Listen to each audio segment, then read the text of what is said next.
नमस्कार. सखी सह्याद्रीच्या आजच्या भागात मी स्वप्ना आपल्या सगळ्यांचं मनापासून स्वागत करते.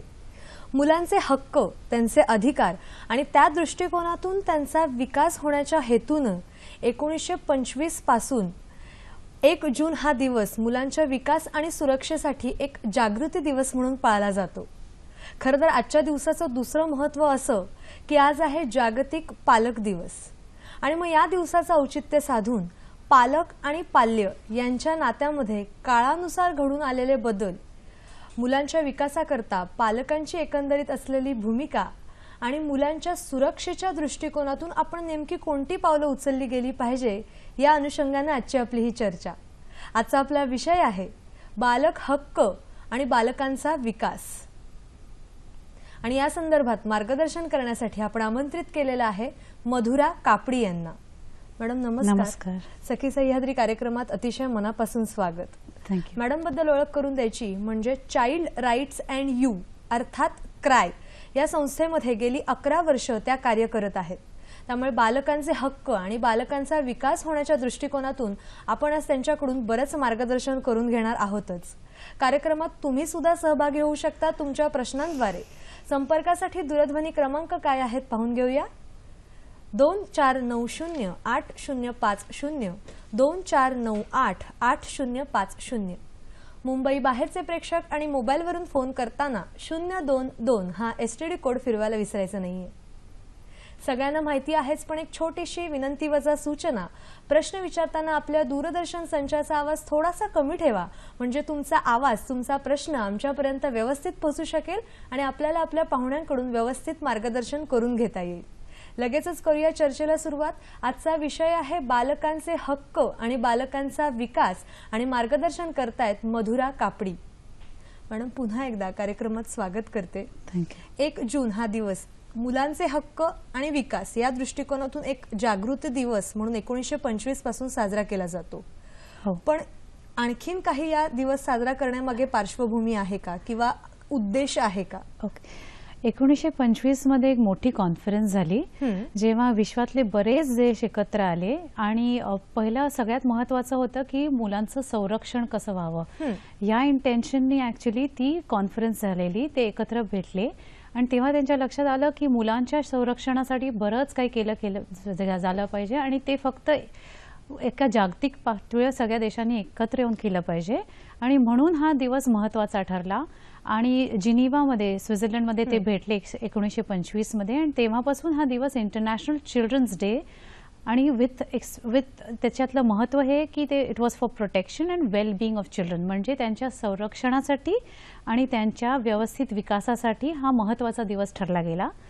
आपल्याकडे अजूनही बरेच महत्त्वाचे मुलांचे दिवस आहेत. जसे 20 नोव्हेंबरला म्हणतात युनिव्हर्सल चिल्ड्रन्स डे, वैश्विक बालक दिवस, जो की युनायटेड नेशन्सनी रेकग्नाइज केला आहे. आपल्या भारतात जसा 14 नोव्हेंबर साजरा केला जातो ॲज चिल्ड्रन्स डे. आणि तसंच ऍक्च्युली हा दिवस महत्त्वाचा आहे. खरं गोष्ट ही आहे की कुठलाही दिवस मुलांसाठी आणि त्यांचा विचार करण्याला बदल अतिशय त्या दृष्टिकोनातून महत्त्वाचा आहे. कारण की मुलं हे आपलं खरं मुलं व्यवस्थित वाढली, त्यांना सगळ्या सोयी सुविधा, त्यांना जे लागतं त्यांच्या पोषणासाठी, त्यांच्या डेव्हलपमेंटसाठी, त्यांच्या विकासासाठी लागतं. हे ऍक्च्युली काम आहे जे एका दिवसाचं नाहीये, ते रोज करायला लागतं, 24 तास करायला लागतं. आणि म्हणूनच आजचा हा दिवस आहे हाही महत्त्वाचा आहे. आणि इंटरनॅशनल चिल्ड्रन्स डे हा जो मानला गेलाय हा बऱ्याच देशात मी म्हटलं जसं साजरा केला. तर फॉर एक्झाम्पल चायनामध्ये हा रेकग्नाइज्ड आहे ॲज अ इंटरनॅशनल. पण नॉट बिकॉज त्यांनी हा कॉन्फरन्समध्ये भाग घेतलेला, त्यांनी स्वतःहून हा दिवस मानला गेलाय. त्यामुळे त्या दिवशी सुट्टी असते मुलांना शाळेत. आणि बरेच कार्यक्रम असतात. सरकारी जे रुजू असतात, सरकारमध्ये जे काम करतात त्यांच्या मुलांनाही, त्या पालकांच्या मुलांनाही टिल द एज ऑफ 14 बऱ्याच सवलती मिळतात ह्या दिवशी. स्पेशल गिफ्ट्स वगैरे मिळतात. असा खूप छान तऱ्हेने हे साजरा केला जातो. सिमिलरली इव्हन USA मध्ये, अमेरिकेत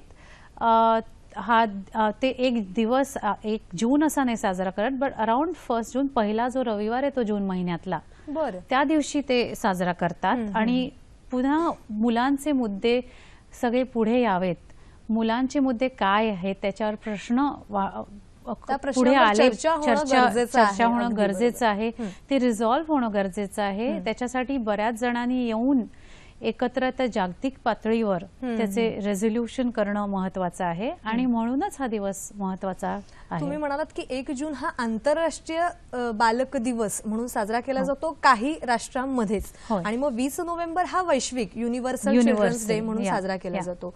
आपल्याकडे 14 नोव्हेंबर हा बालक दिन म्हणून साजरा केला जातो, हे सगळ्यांना माहिती आहेतच. जसं तुम्ही म्हणालात की मुलांचे हक्क आणि त्यांची सुरक्षा ही खूप महत्वाची आहे, हा दिवस साजरा करण्याचा मागचा नेमका उद्देश हाच आहे. पण मुळात आपण जेव्हा म्हणतो की मुलांचे हक्क म्हणजे नेमकं काय? अच्छा, मुलांचे हक्क ऍक्च्युली आणि त्यांची डेव्हलपमेंट म्हणजे त्यांची वाढ, ह्या 2 अगदी महत्वाचे घटक आहेत. एकाच नाण्याच्या 2 बाजू आहेत असं म्हणजे सहमताने जाणारे आहेत, एकत्र जाणारे आहेत.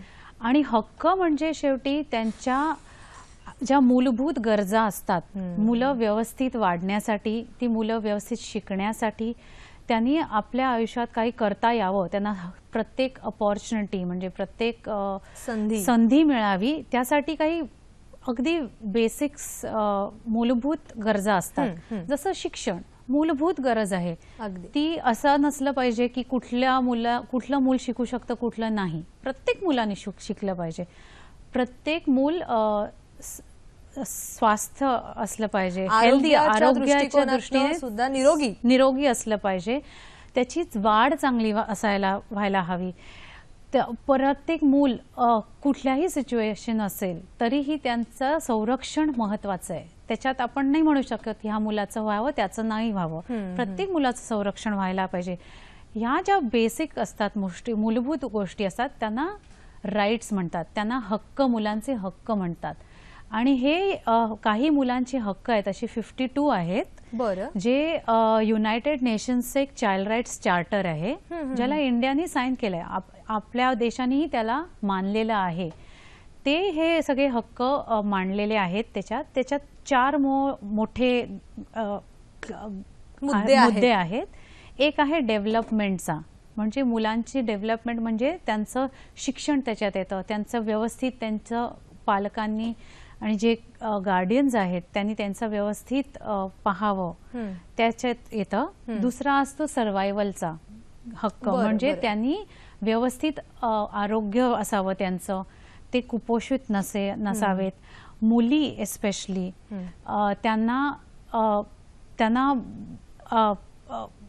आरोग्याच्या दृष्टिकोनातून आणि the fact that they need to be born, त्यांना जन्म द्यायचा अधिकार आहे, हाच एक महत्त्वाचा अधिकार आहे. असे जे असतात हक्क ते सर्व्हायव्हल मध्ये येतात. तसेच प्रोटेक्शन म्हणून एक दुसरा ग्रुप ऑफ राईट्स आहे, त्याच्यात येतं गोष्टी जशा बालमजुरी, मुलांनी बालमजुरी करू नये, त्यांचं वय 18 वर्षाच्या खालील कुठल्याच मुलांनी बालमजुरी करू नये, कारण की it comes at a cost of a childhood.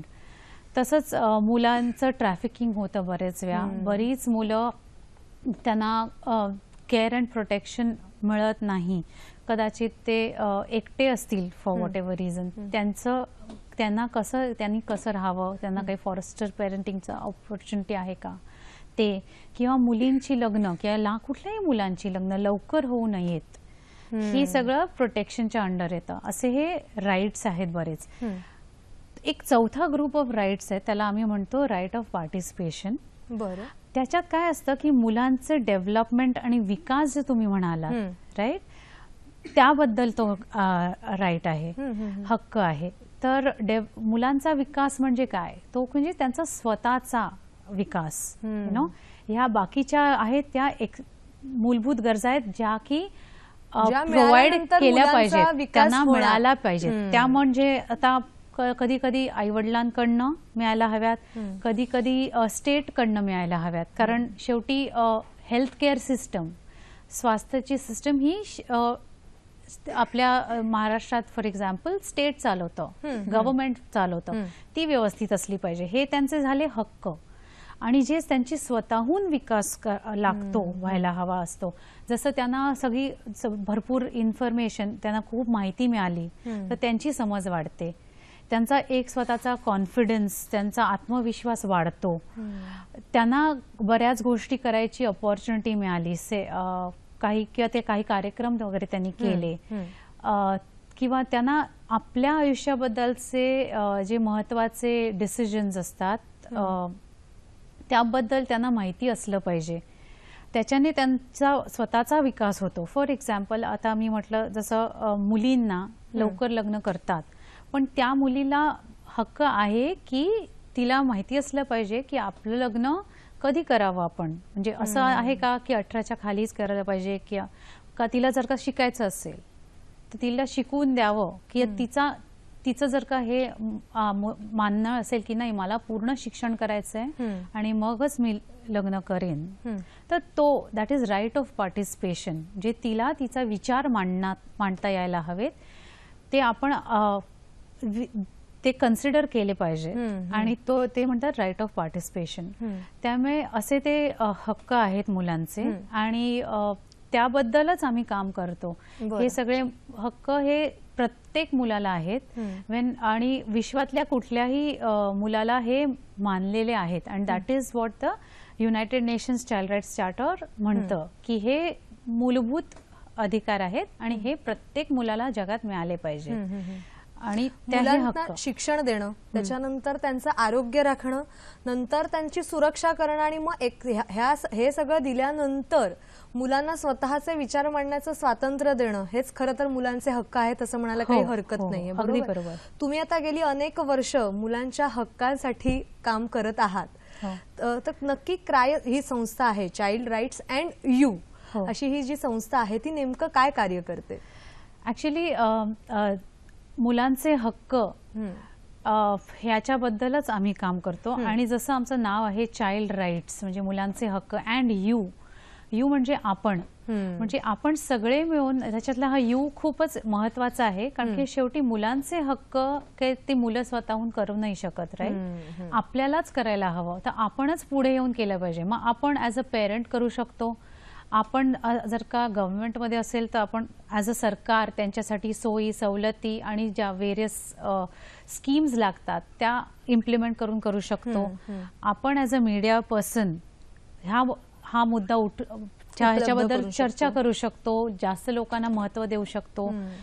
आपण अशा बऱ्याच गोष्टी असतात. त्यामुळे प्रत्येक जण हॅज टू कम अहेड. प्रत्येक जणांनी पुढाकार घेऊन हे काम मुलांच्या इंटरेस्टमध्ये जे आहे, जे मुलांसाठी महत्त्वाचं आहे, हे आपण करू शकतो. आणि असं नाही की फक्त एका संस्थेबरोबर जोडून आपण करू शकतो. हे आपण आपल्या आयुष्यात एव्हरीडे रोज करू शकतो. किंवा हे पाहणं की आपल्याकडे सगळी मुलं व्यवस्थित 18 वयापर्यंत पूर्ण फॉर्मल एज्युकेशन शिकतायत की नाही, हेही आपण पाहू शकतो. की असं नाही की मुलींबद्दल मुलींना वेगळं वागवलं जात आहे, कमी लेखलं जात आहे, असं होत नाहीये. हेही आपण आपल्या आयुष्यात पाहू शकतो आणि करू शकतो. आणि ह्या छोट्या छोट्या गोष्टी अशा वाटल्या तरी त्या खूप खूप महत्त्वाच्या आहेत. आणि मुलांच्या हक्कासाठी ही खूपच गरजेचं आहे की प्रत्येकाने आपल्याला जमेल तसं, जमेल तेवढं करावं. आणि शेवटी खरं तर मी जसं काम करते ह्या संस्थेमध्ये, पण फॅक्ट अशी आहे की जेवढं मी करू शकते मुलांबद्दल तेवढंच मिळतं हे काम करून आनंद. कारण शेवटी आपण काहीतरी कन्स्ट्रक्टिव्ह केलं आपल्या आयुष्याबद्दल असं वाटतं. त्यामुळे प्रत्येकाने मला वाटतं करावं मुलांसाठी, आपल्या परीने काय जमेल ते करावं. एक फोन आलेला आहे तो आपण घेऊया. रवींद्र कुडाळकर आपल्याशी बोलतायत नाशिकहून. नमस्कार सर, बोला. 3 प्रश्न आहेत. बोला. पहिला प्रश्न असा आहे की धावती जीवनशैली आणि नोकरी करणारे आई वडील, यामुळे आई वडील आणि मुलं यामध्ये संवाद कमी होतो आहे. तर चांगला प्रचंड संवाद होण्याच्या दृष्टीने पालकांनी काय काळजी घ्यावी, हा पहिला प्रश्न. दुसरं म्हणजे असं की एकमेकांचं प्रेम आणि सहवासही कमी होतो आहे पालक आणि मुलांमध्ये. याचा परिणाम मुलांच्या भावनिक वाढीवर होतो आहे. व्यवस्थित भावनिक वाढ होत नाही किंवा भावनिक बुद्ध्यांक प्रगल्भ दृष्टीने सकारात्मक दृष्टीने वाढत नाही. यासाठी पण काय केलं पाहिजे. आणि तिसरं असं की जी उपेक्षित मुलं आहेत झोपडपट्ट्यांमधली, कामगार वसाहतींमधली, ज्यांना मार्गदर्शन मिळत नाही, अशा मुलांसाठी असे प्रतिनिधित्व करणारे पालक समुपदेशकाच्या रूपात जर मिळाले तर त्यांचा विकास होऊ शकेल असं मला वाटतं. आपलं काय मत आहे? धन्यवाद सर. खूप छान असे त्यांनी प्रश्न विचारलेले आहेत की इंटरनेटचं माध्यम आजकाल सगळ्यांना उपलब्ध झालेलं आहेच, त्यामुळे मुलांना भरपूर माहिती मिळते, चुटकीसरशी भरपूर माहितीचं जंजाळ असतं. याशिवाय धावती जीवनशैली आहे, त्यामुळे आई वडील दोघेही नोकरी करत असतात, त्यामुळे कुठेतरी मुलांचा आणि पालकांचा संवाद कमी होत चाललेला आहे. तर याबद्दल तुमचं मत काय आहे? माझं स्वतःचं मत ह्याबद्दल आहे की खरी गोष्ट आहे की आजकाल बऱ्याच धावत्या जगामुळे वेळ मिळत नाही आई वडिलांना तेवढा जेवढा आपण. मला वाटतं की शेवटी वेळ कमी असला तरी जेवढा वेळ मिळतो त्याच्यात आपण कसे मुलांबरोबर कसे आपण वेळ घालवतो किंवा त्याच्याबद्दल आपण कसं कन्स्ट्रक्टिव्हली वेळ काढतो त्यांच्याबरोबर वेळ व्यवस्थित करतो. सेकंडली दुसरी गोष्ट म्हणजे त्यांना आपण किती हेल्प करतो की कुठली व्यवस्थित गोष्ट कसा आपण विचार करावा कसा नाही. एक कन्स्ट्रक्ट जर का दिलं असेल तर की त्यांना इन्स्टेड ऑफ सांगणं की हे बरोबर आहे हे चूक आहे, त्यांनी कसं बरोबर काय बरोबर असावं त्याचा आपण कसा समजून घ्यावी ती गोष्ट आणि त्याच्यातनं काय बरोबर असेल किंवा जी व्हॅल्यू सिस्टम आपण म्हणतो ते आणि कुठली गोष्ट चूक असेल तर ती का चूक असेल ते आपण जर का समजूतदारीने समजावून मुलांना सांगितलं तर आय थिंक बऱ्याच वेळा हे जे आपल्याला वेळ नसतं प्रत्येक वेळेस आपण गाईड करू नाही शकत मुलांना, त्याऐवजी मुलं स्वतःचे डिसिजन स्वतः घेऊ शकतात आणि ते व्यवस्थित डिसिजन्स घेऊ शकतात. मग आय थिंक माझं ओपिनियन माझं मत हे आहे की भरपूर वेळच्या ऐवजी कसा आपण तो वेळ घालवतो, वेळेचा जो मिळालेल्या वेळेत आपण कसं मुलांबद्दल त्यांना आणि त्यांची डिसिजन मेकिंग अबिलिटी जी असते त्यांना स्वतःचं निर्णय घेण्याची जी क्षमता असते ती कशी आपण वाढवू शकतो आणि ती कशी आपण सकारात्मकरित्या बिल्ड करू शकतो ते महत्वाचं आहे. तुम्ही सांगितलं की खरंच वेळ कमी होत चालला आहे आता धावत्या जीवनशैलीमध्ये पालक आणि मुलांचा एकमेकांना सहवास सुद्धा मिळत नाही आणि त्या दृष्टिकोनातून मग जो वेळ मिळालेला आहे त्याचा सदुपयोग करून मुलांची निर्णय क्षमता वाढवली पाहिजे. हे प्रत्येक पालकाची भूमिका असली पाहिजे आजच्या काळात, नाही का? त्यांचा दुसरा प्रश्न असा होता की सहवास आणि संवाद तुम्ही एकत्रच उत्तर दिलेलं आहेच. जसं तुम्ही म्हणालात की मूलभूत गरजा मुलांना मिळालं पाहिजे आणि ह्या मूलभूत गरजा मिळाल्या की मग मुलं स्वतःचे निर्णय स्वतः घेतात, त्यांच्यात तेवढा आत्मविश्वास वाढवला जातो, बरोबर? पण काही मुलं खरंच धोकादायक परिस्थितीत असतात, मूलभूत गरजांपासूनच वंचित असतात. मग त्यामध्ये अगदी आपण म्हणजे उदाहरण घेतलं तर अनाथ मुलांचं घेऊ शकतो किंवा ट्रॅफिकिंग झालेली मुलं आहेत किंवा अशी अनेक मुलं आहेत ज्यांना खरंच मूलभूत गरजा सुद्धा मिळत नाही. मग अशा मुलांचा हक्क आणि विकास या दृष्टिकोनातून आपण काय सांगू शकतो? ऍक्च्युली तुम्ही रेफर पण केलात की झोपडपट्टीमधले वगैरे मुलं असतात. खरं हा खूप मोठा प्रश्न आहे आणि कॉम्प्लेक्स प्रश्न आहे. पण काय आहे की मुलांच्या संरक्षणासाठी ऍक्च्युली डिस्ट्रिक्ट लेवलवर एक ऑफिसर असतात की डिस्ट्रिक्ट प्रोटेक्शन युनिट असतं. ओके, त्यामुळे जर का से मुलं एकटी आहेत, अनाथ आहेत आणि एकटी आहेत तर त्यांनी तर ऍक्च्युली कोणीही तुम्ही जर का त्याच्या कोणाला तुम्हाला माहिती असतील की ही मुलं अनाथ आहेत, एकटी आहेत किंवा ट्रॅफिक्ड आहेत आणि ती कशात तरी सापडली आहेत तर तुम्ही खरं एक हेल्पलाईन आहे मुलांसाठी 1098 चाइल्ड लाईनची, तर त्या हेल्पलाईनवर तुम्ही फोन करू शकता. त्या हेल्पलाईनला फोन केलं की मग तिकडे एक युनिट असतं, चाइल्ड प्रोटेक्शन युनिट जे असतं स्टेट लेवलचं, ते इन्व्हॉल्व्ह होतं आणि ह्या मुलांना ऍक्च्युली रेस्क्यू करू शकतात ते. मग ती मुलं जर का रेस्क्यू झाली की मग त्यांना मग होममध्ये टाकतात किंवा त्यांना त्यांच्या आईवडिलांकडे रिपॅट्रिएट करतात, त्यांना आईवडिलांकडे पुन्हा पाठवतात जर का पॉसिबल असेल तर. हे झालं मुलं जी एकटी असतात त्याबद्दल. पण मुलांचं संरक्षण आपण जेव्हा म्हणतो तेव्हा बरेच काही संरक्षणाचे विषय येतात. फॉर एक्झाम्पल काम करणारी मुलं किंवा ज्याला आपण बालमजुरी म्हणतो, ती मुलं, त्यांच्यासाठी त्यांच्याकडे घर असतं, ते घरी राहू असतात, पण कधी आईवडिलांकडे राहतात. पण इश्यू हा असतो की त्यांची कंडिशन अशी असते, खूप गरिबीत असतात ते, त्यामुळे त्यांना असं वाटतं की आपल्याला ऑप्शन नाही आहे दुसरं काही, आपल्याला बहुधा कामच करायला लागेल. आईवडिलांना पण वाटतं की अरे आपल्याला मुलांना कामच केलं पाहिजे, कारण की बाजूला शाळाच नसते.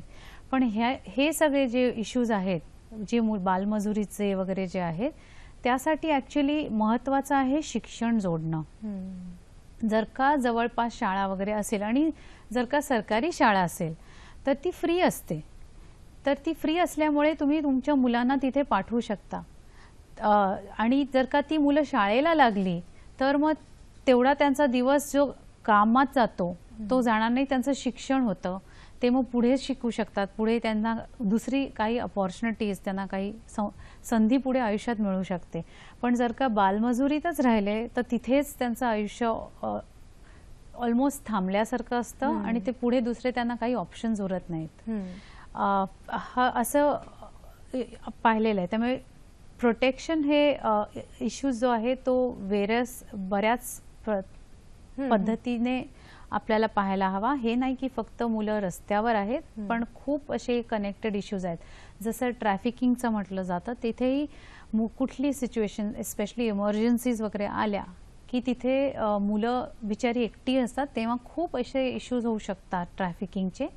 तेव्हाही मुलांचं संरक्षण करणं तिथल्या लोकल कम्युनिटीने आणि इव्हन जे स्टेटचं जे रेस्क्यू असतं, प्रोटेक्शन युनिट्स, त्यांनीही तिथे इमिजिएटली लक्षात आलं पाहिजे की कुठली मुलं आहेत, त्यांना कसं वाचवायचं, त्यांच्यावर कसं त्यांच्यासाठी एक फॉस्टर पेरेंट जोडणं खूप महत्वाचं असतं. आता तुम्ही सांगितलं की समजा अशी काही मुलं दिसली तर आपण चाइल्ड हेल्पलाईन नंबर जो दिलेला आहे 1098 त्यावर तुम्ही कॉल करू शकता आणि त्या मुलांच्या प्रगतीला आपण हातभार लावू शकतो, नाही का? रवींद्र गुडाळकरांचा तिसरा प्रश्न असा होता की समजा जर एक पालकांचा प्रतिनिधी किंवा कुणीतरी प्रतिनिधित्व करून या मुलांचे प्रश्न सोडवले तर नक्कीच त्या मुलांच्या विकासाला हातभार लागू शकतो, असं त्यांचं मत होतं. यावर तुमचं काय म्हणणं आहे? हो, नक्कीच. ऍक्च्युली लागू शकतो हातभार, पण हे काम कसं आहे की युजली एकटी असली मुलं तर का ती एकटीत बऱ्याच वेळा अशी पळूनही येतात ते घरून.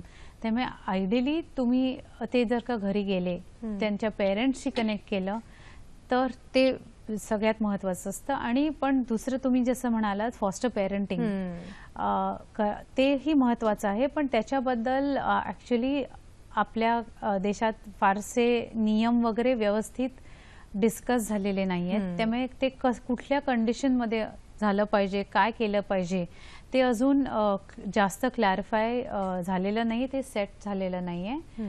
आणि त्याबद्दल ऍक्च्युली गरज आहे. खरं मुलांच्या संरक्षणाबद्दल आपल्या देशात खूपच कमी चर्चा होते. त्याचे काय लॉज आहेत, कसं असले पाहिजेत, त्याच्याबद्दल फार क्लॅरिटी नाही आणि त्याची गरज आहे वाढण्याची. बरं, तुम्ही सांगितलं की आपण प्रयत्न केले पाहिजेत की मुलांचा विकासाच्या दृष्टिकोनातून मग ती मदत कुठल्याही प्रकारची असू शकते, नाही का? मग जेणेकरून त्या मुलांच्या विकासाला हातभार लागू शकतो. पुढला फोन आलेला आहे तो आपण घेऊया. अरुण आपल्याशी बोलतायत औरंगाबादहून. नमस्कार सर, बोला. नाही मॅडम, माझा बालहक्काविषयी मॅडमने सांगितले की मुलींना जर तिचे पूर्ण शिक्षण केल्यावरच तिने निर्णय घेणे हा मुलींसाठीचा हक्क खूप महत्वाचा वाटतो.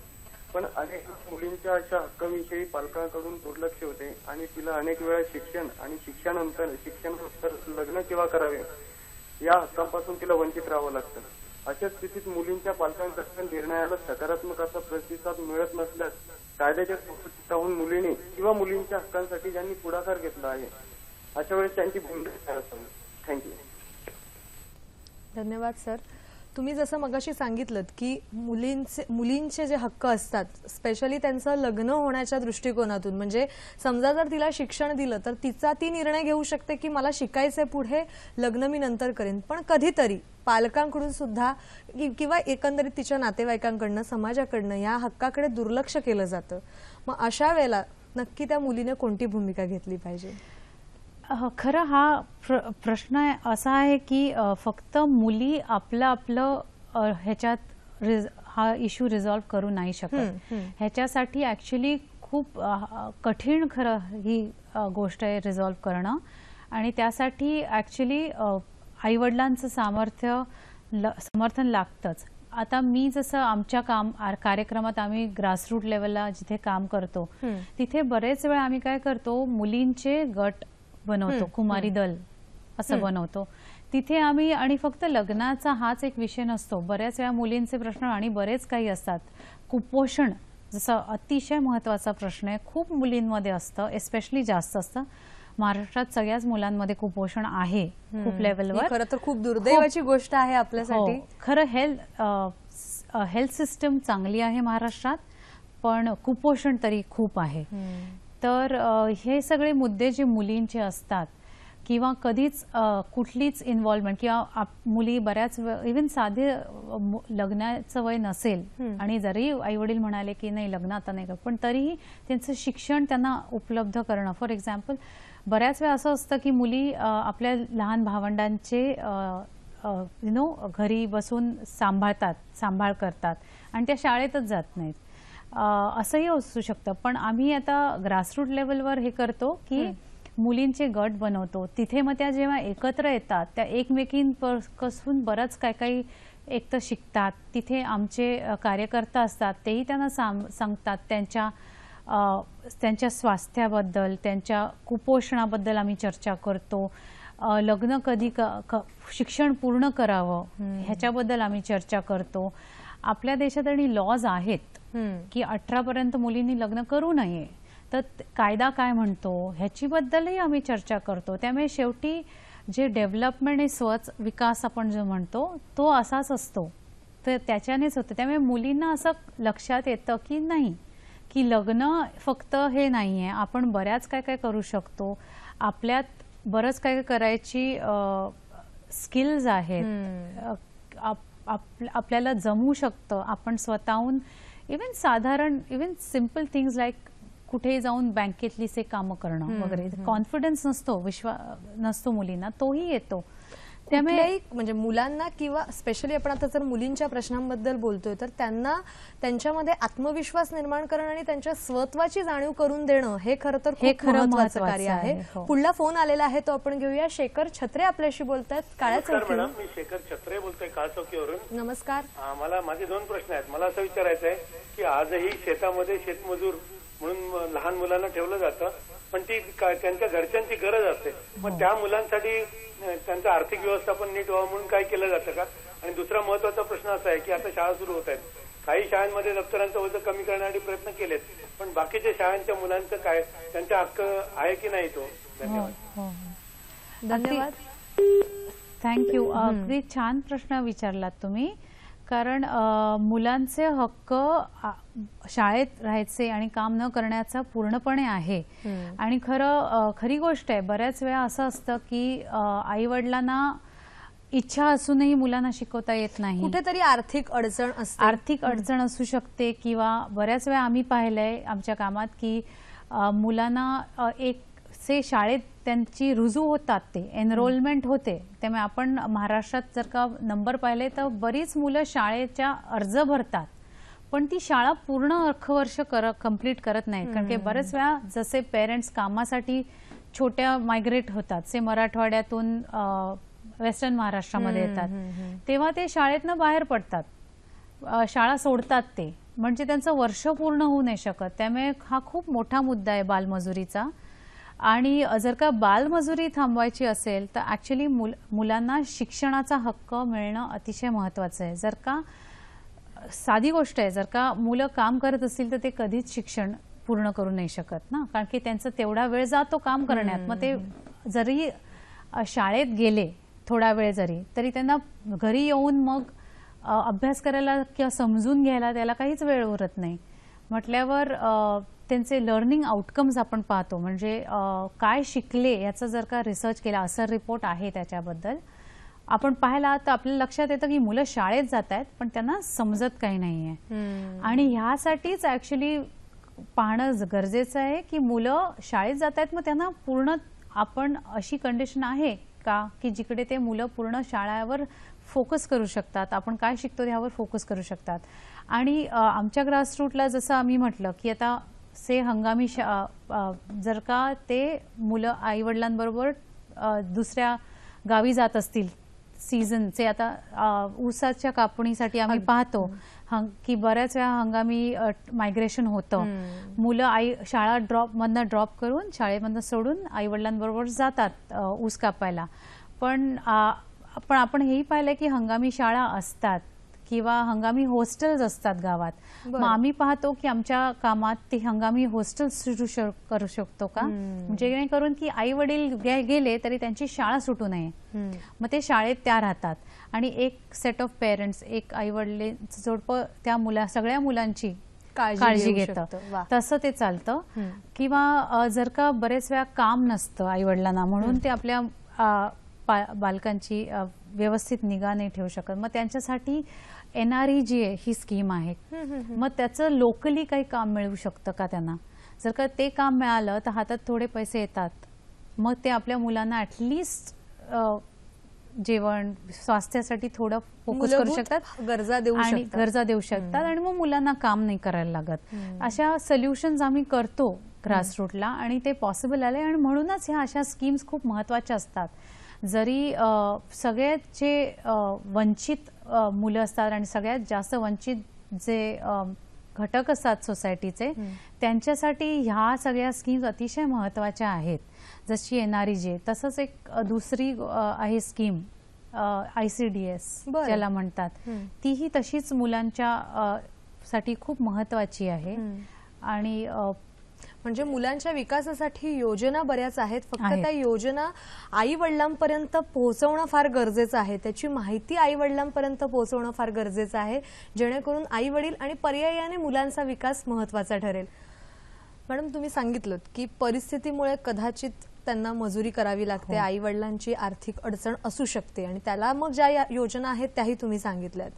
पण कधी कधी आता इथे हा एक मुद्दा उपस्थित करावासा वाटतो की कधीतरी मुलं परिस्थितीमुळे गुन्हेगारीकडे वळतात त्यामुळे आपल्याकडे बालगुन्हेगारीचं प्रमाण सुद्धा वाढलेलं आहे मग अशा वेळेला या मुलांचे हक्क आणि मग त्यांचा विकास या दृष्टिकोनातून तुम्ही काय सांगणार खरं गुन्हेगारीचा वाढली आहे मुलांमध्ये हे खरं कितपत फारसं खरं नाहीये बरं त्याचं रिपोर्ट जास्त होतात आता त्यामुळे असं नाही की खूप इनफॅक्ट गुन्हेगारी वाढली आहे खरं मुलांच्या अगेन्स्ट गुन्हेगारी खूप वाढली आहे बरं म्हणजे इनफॅक्ट महाराष्ट्रात मुलांच्या अगेन्स्ट गुन्हेगारी होते आणि महाराष्ट्रात सगळ्यात जास्त अमंगस्ट जास्त होते कारण नंबर 4 वर आहे महाराष्ट्र त्यामुळे ऍक्च्युली सिरियस गोष्ट महाराष्ट्रात ही आहे की मुलांच्या अगेन्स्ट क्राईम्स खूप होतात आहेत आणि त्याच्यावर लक्ष देणं खरं खूप महत्वाचं आहे शेवटी आणि जसं तुम्ही म्हणालात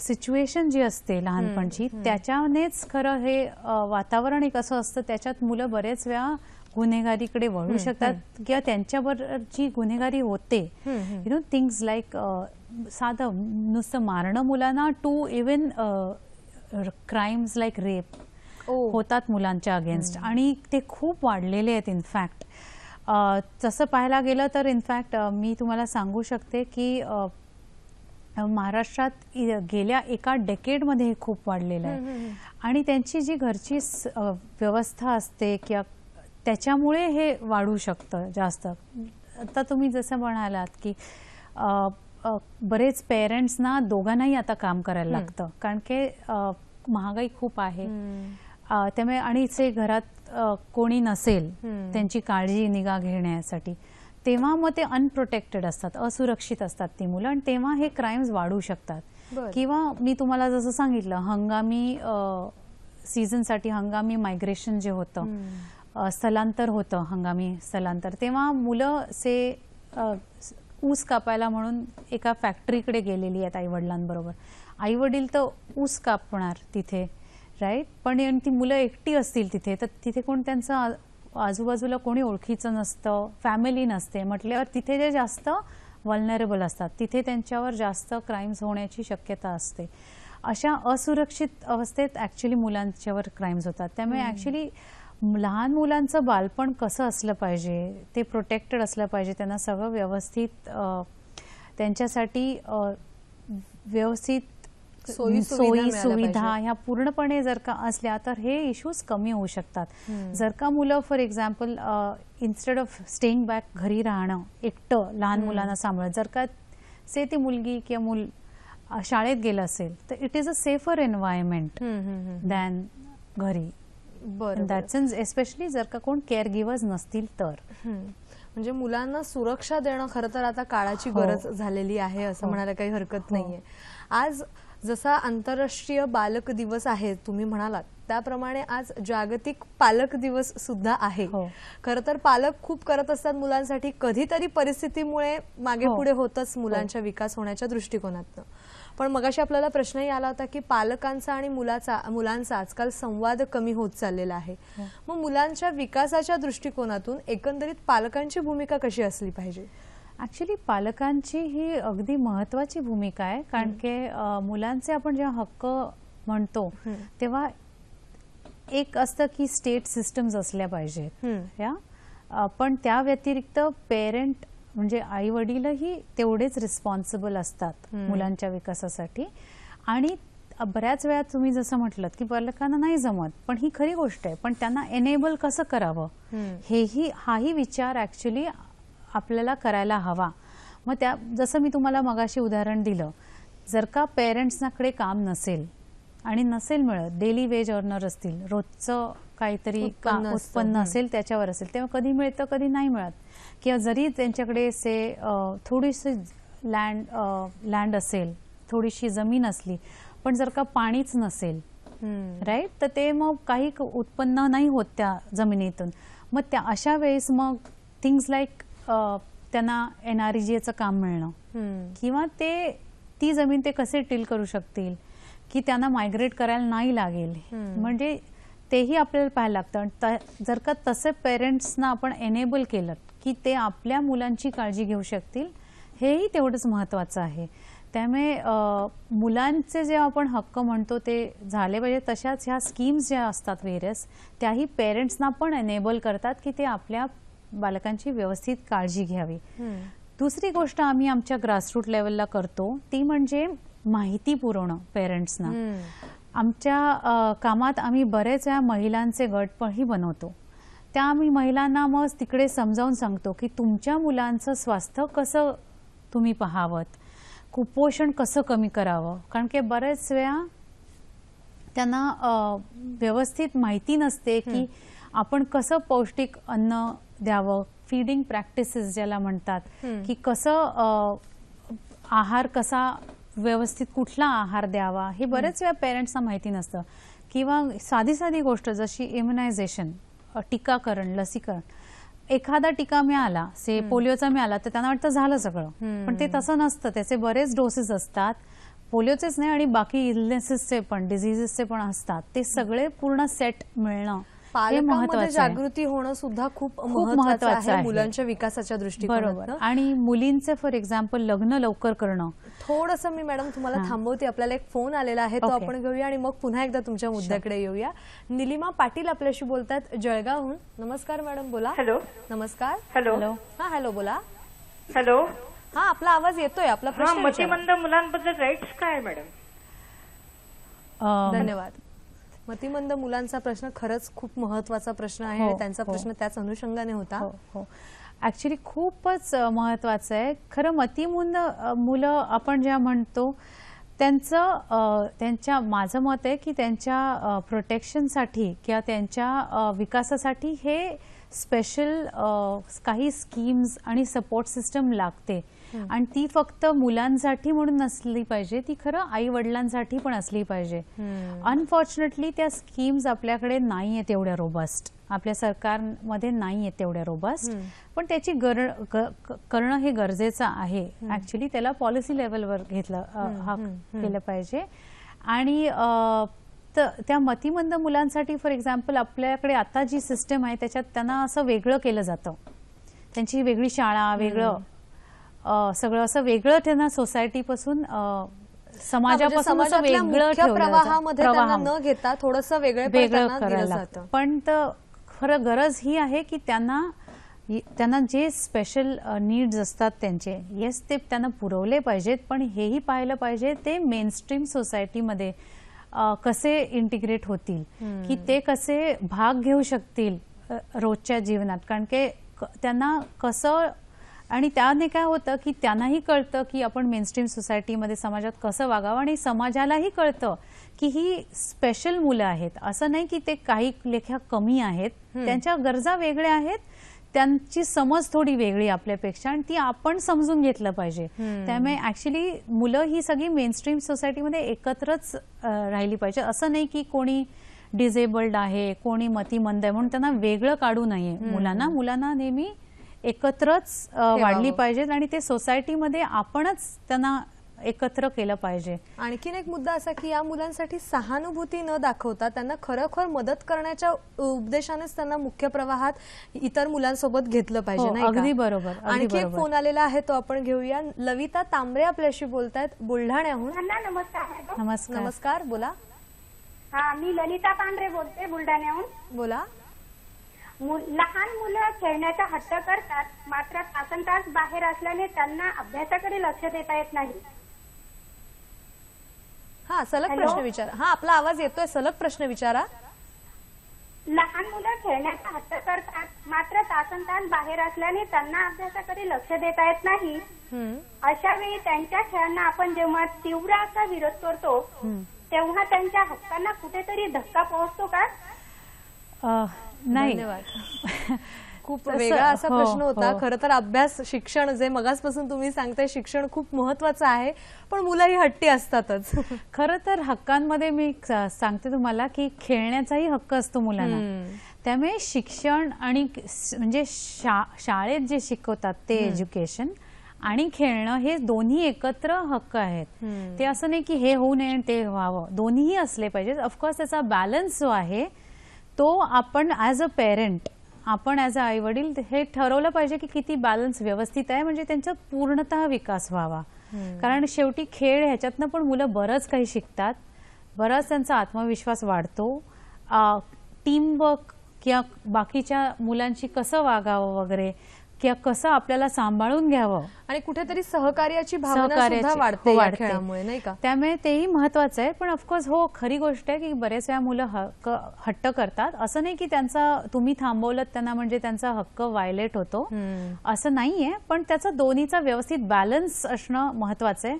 आणि खरं मुलांना समजावणं की ह्याबद्दल, जेव्हा मी मगाशी म्हटलेलं की वेळ कमी असतो पण आपण डिसिजन्स कसे घ्यावेत हे मुलांना जर का समजावलं की हे दोन्ही महत्वाचं आहे आणि प्रत्येकाची वेळ ही आहे आणि हे आपण असं एक दोन्ही गोष्टी करू शकतो, हे समजावणं मुलांना खूप महत्वाचं आहे.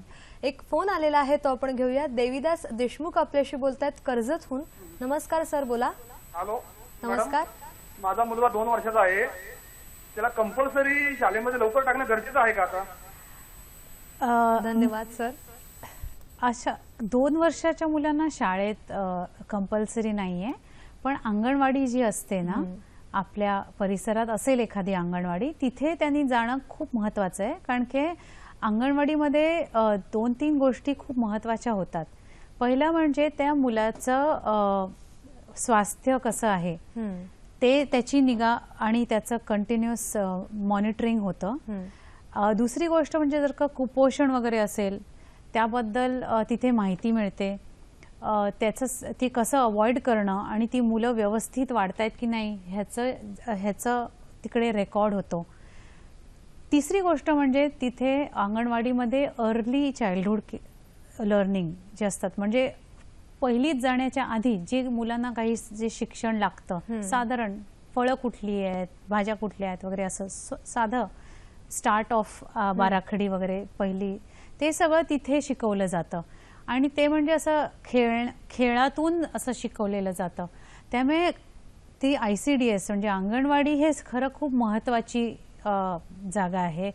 त्यामुळे अंगणवाडी असेल तर त्याने मुलांना जरूर पाठवावं तिथे, एस्पेशली जिथे बाकीच्या सोयी नसतात, फॉर्मल सोयी नसतात तिथे खूप महत्त्वाचं आहे की दुसऱ्या शाळा नसतात, ज्या स्पेशलाइज स्कूल्स वगैरे नसतात, तिथे अतिशय महत्त्वाचं आहे की अंगणवाडी वगैरे मध्ये जावं मुलांनी आणि तिथे रजिस्टर. खरं तर खूप लवकर होतं शाळेमध्ये, खूप लवकर आहे, शाळेत नाही जाऊ शकत.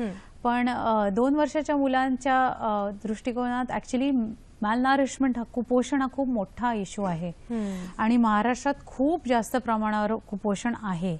इनफॅक्ट 3 2 मुलं महाराष्ट्रात अनिमिक आहेत. बरं. खूप मोठ्या प्रमाणात आहे. त्यामुळे ऍक्च्युली अंगणवाडी आणि तिथे जाणं आणि तिथून मग ते अर्ली चाइल्डहुड जे शिक्षण असतं लवकरचं ते मिळणं खूप महत्वाचं आहे. बरं. जसं तुम्ही म्हणालात की पालकांनी जो काही वेळ मिळालेला आहे, सगळ्याच पालकांना आज वेळ मिळत नाही, काही असतात पण कामानिमित्त बाहेर जावं लागतं, जेणेकरून मग त्यांनी वेळेचा उपयोग करणं आणि मुलांशी संवाद साधणं खूप गरजेचं आहे. मुलांना आपला सहवास जितका मिळेल तितका सहवास खूप सकारात्मक दृष्टीने देणं फार गरजेचं आहे, नाही का? मग अशा वेळेला आजचं आंतरराष्ट्रीय बालक दिवस आणि जागतिक पालक दिवस असा जो दिवसाचं औचित्य साधून पालक आणि पाल्य यांचं मुळात नातं कसं असलं पाहिजे? खरं पालक हे ड्युटी बेरर्स असतात, म्हणजे आपल्या मुलांना कसं परिपूर्ण इंडिव्हिज्युअल, कम्प्लीट इंडिव्हिज्युअल करता येईल ही रिस्पॉन्सिबिलिटी पालकांकडे असते आणि त्यांना आपल्या परीने जे जमेल ते, पण व्यवस्थित कसं वाढावं, त्यांचं स्वास्थ्य कसं व्यवस्थित असावं, त्यांचं शिक्षणाची पूर्ण त्यांना जे असं नाही की फक्त फॅन्सी शाळेत जायला पाहिजे मुलांनी, पण व्यवस्थित फॉर्मल एज्युकेशन जे आपल्या सरकारी शाळेत, जिल्हा परिषदच्या शाळेतही चांगलं मिळतं, ते जातायत की नाही, पूर्ण करतायत की नाही हे पाहणं ऍक्च्युली रिस्पॉन्सिबिलिटी पेरेंट्सची असते.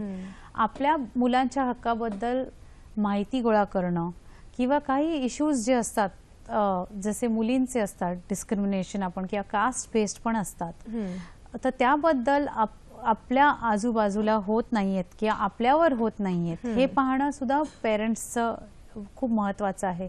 त्यासाठी आपल्याला किंवा कुठल्या स्कीम्स असतात ते मुलांसाठी त्याच्याबद्दल पूर्ण माहिती असणं बरे, हे रिस्पॉन्सिबिलिटी आहे पेरेंट्सची.